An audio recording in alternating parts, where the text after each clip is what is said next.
السلام علیکم ورحمۃ اللہ وبرکاتہ نحمدہ ونصلی علی رسولہ الکریم اما بعد بسم اللہ الرحمن الرحیم۔ محترم سامعین، رحمان کے خاص بندے سلسلہ نمبر 8 آپ کے سامنے پیش کیا جا رہا ہے۔ رات کی غفلت شیطان کے اثر سے ہوتی ہے۔ شیطان پر انسان کا رات میں عبادت کرنا سب سے گراں گزرتا ہے، اسی لیے اس کی پوری کوشش ہوتی ہے کہ آدمی تہجد میں نہ اٹھ سکے۔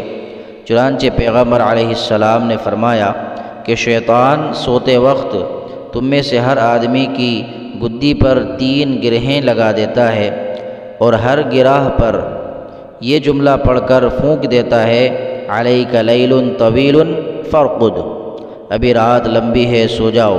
پھر جب آدمی بیدار ہو کر اللہ کا ذکر کرتا ہے تو ایک گراہ کھل جاتی ہے، پھر جب وضو کرتا ہے تو دوسری گراہ کھل جاتی ہے، اور نماز پڑھتا ہے تو تیسری گراہ کھل جاتی ہے، اور آدمی بالکل چاق و چوبند اور حشاش بشاش ہو جاتا ہے۔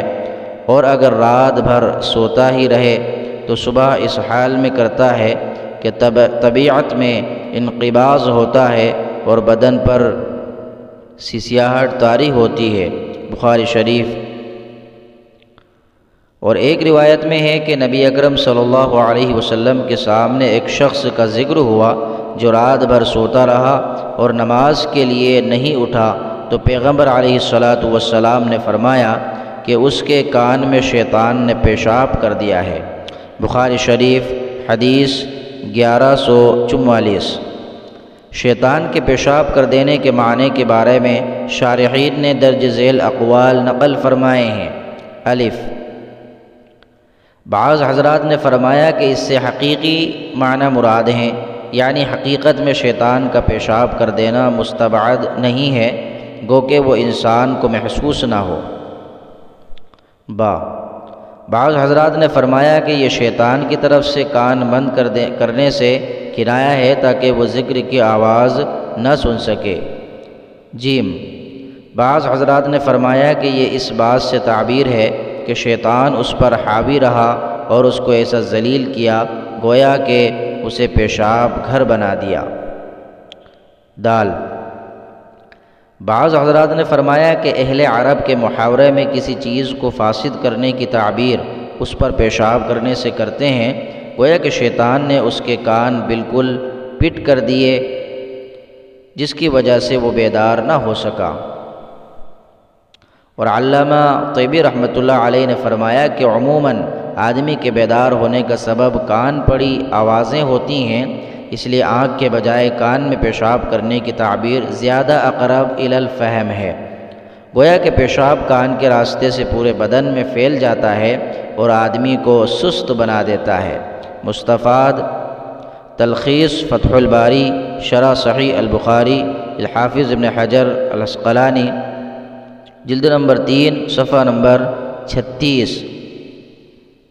خلاصہ یہ ہے کہ آدمی کو چاہیے کہ سستی سے دور رہے اور رات میں کچھ نہ کچھ عبادت ضرور کرے۔ سیدنا حضرت عبداللہ بن ابی قیس رضی اللہ عنہ سے مروی ہے کہ ام المؤمنین سیدنا حضرت عائشہ صدیقہ رضی اللہ عنہا نے انہیں نصیحت فرمائی کہ رات کی عبادت کو مت چھوڑنا، اس لیے کہ نبی اکرم صلی اللہ علیہ وسلم اس کو کبھی نہ چھوڑتے تھے، حتیٰ کہ اگر بیماری یا تھکاوٹ ہوتی تو بیٹھ کر نماز ادا فرماتے تھے۔ سنن ابی داؤد۔ سیدنا حضرت سمورہ بن جندب رضی اللہ عنہ فرماتے ہیں کہ نبی اکرم صلی اللہ علیہ وسلم ہم کو حکم دیا کرتے تھے کہ رات میں تھوڑی یا زیادہ کچھ نہ کچھ نماز ضرور پڑھا کریں اور سب سے اخیر میں وتر کی نماز ادا کریں۔ رواہ الطبرانی الترغیب والترہیب مکمل، رقم 331۔ سونے سے قبل یعنی پہلے نوافل کا اہتمام۔ بلا شبہ تہجد کا کامل ثواب آخری شب میں نماز پڑھنے سے حاصل ہوتا ہے، لیکن اگر کسی شخص کے لیے اخیر شب میں اٹھنا دشوار ہو تو سونے سے پہلے یا عشاء کی نماز کے بعد کچھ رکعات تہجد کی نیت سے پڑھ لے تو امید ہے کہ وہ تہجد کے ثواب سے بالکل محروم نہ رہے گا۔ اس کی تائید اس روایت سے ہوتی ہے جو سیدنا حضرت عیاص بن معاویہ مزنی رضی اللہ عنہ سے منقول ہے کہ نبی اکرم صلی اللہ علیہ وسلم نے ارشاد فرمایا: لا بد من صلاة بلیل ولو حلب شاة وما كان بعد صلاة العشاء فهو من اللیل۔ رواہ الطبرانی الترغیب والترہیب مکمل رقم 933۔ رات میں نماز ضرور پڑھنی چاہیے، اگرچہ بکری کے دودھ دوہنے کے وقت کے برابر کیوں نہ ہو، اور نماز عشاء کے بعد جو بھی نماز پڑھی جائے گی وہ رات کی نماز میں شمار ہوگی۔ علامہ شامی رحمۃ اللہ علیہ اس روایت کو نقل کر کے فرماتے ہیں: وَهَذَا يُفِيدُ أَنَّ هَذِهِ السَّنَدَ تَحْصُلُ بِالتَّنَفُّلِ بَعْدَ صَلَاةِ الْعِشَاءِ قبل النوم۔ شامی جلد نمبر 2 صفحہ نمبر 467۔ یعنی اس روایت سے یہ پتہ چلا کہ تہجد کی سنت عشاء کے بعد سونے سے پہلے نفل پڑھنے سے بھی ادا ہو جائے گی۔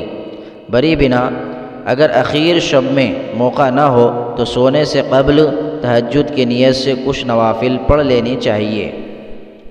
معمول کی پابندی کریں۔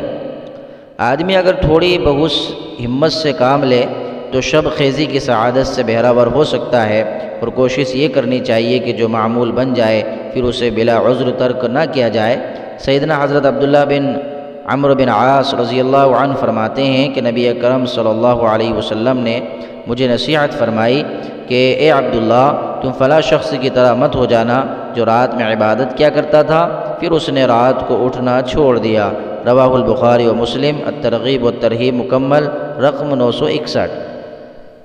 تاریخ میں شہاب رحمۃ اللہ علیہ فرماتے ہیں کہ انہوں نے ایک رات حضرت سیدنا سلمان فارسی رضی اللہ عنہ کے گھر اس مقصد سے گزاری تاکہ رات میں آپ کی عبادت کا مشاہدہ کر سکیں۔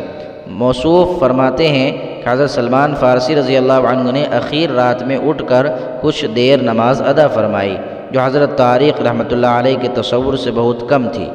چنانچہ صبح کو اٹھ کر انہوں نے اپنے تأثر کا اظہار کیا تو حضرت سلمان فارسی رضی اللہ عنہ نے فرمایا کہ 5 وقتہ نمازوں کی اچھی طرح پابندی کیا کرو، کیونکہ یہ چھوٹے موٹے گناہوں کے لیے کفارہ ہیں جب تک کہ کوئی بڑا گناہ نہ ہو۔ پھر جب لوگ عشاء پڑھ کر واپس ہوتے ہیں تو ان کی 3 قسمیں ہو جاتی ہیں۔ نمبر 1، وہ لوگ جن کے لیے یہ رات وبال ہے اور نفع بخش نہیں ہے۔ یہ وہ لوگ ہیں جو لوگوں کی غفلت اور رات کی اندھیری دیکھ کر گناہوں میں مصروف ہو جاتے ہیں۔ نمبر 2، وہ لوگ جن کے لیے یہ رات سراپا غنیمت ہے اور وہ وبال نہیں ہے۔ یہ وہ لوگ ہیں جو رات کی تنہائی اور لوگوں کی غفلت کو غنیمت جان کر رات میں نماز کے لیے کھڑے ہو جاتے ہیں اور عبادت میں مشغول رہتے ہیں۔ وہ لوگ جن کے لیے یہ رات نہ تو نفع بخش ہے اور نہ ہی موجب وبال ہے۔ یہ وہ لوگ ہیں جو عشاء کی نماز پڑھ کر صبح کی نماز تک سوتے رہتے ہیں۔ اس کے بعد حضرت سلمان فارسی رضی اللہ تعالی عنہ نے فرمایا کہ ایسی دوڑ سے بچو جو تمہیں تھکا دے، یعنی ایسا نہ ہو کہ کچھ دن جوش میں آ کر لمبی لمبی نمازیں پڑھو اور پھر سست پڑ جاؤ، بلکہ درمیانی راہ اختیار کرو اور جو معمول اپناؤ اس پر مداومت کرو۔ رواہ الطبرانی الترغیب والترہیب مکمل رقم 947۔ اللہ تعالی ہم سب کو عمل کی توفیق عطا فرمائے، آمین۔ وآخر دعوانا ان الحمد للہ رب العالمین۔ السلام علیکم ورحمۃ اللہ وبرکاتہ۔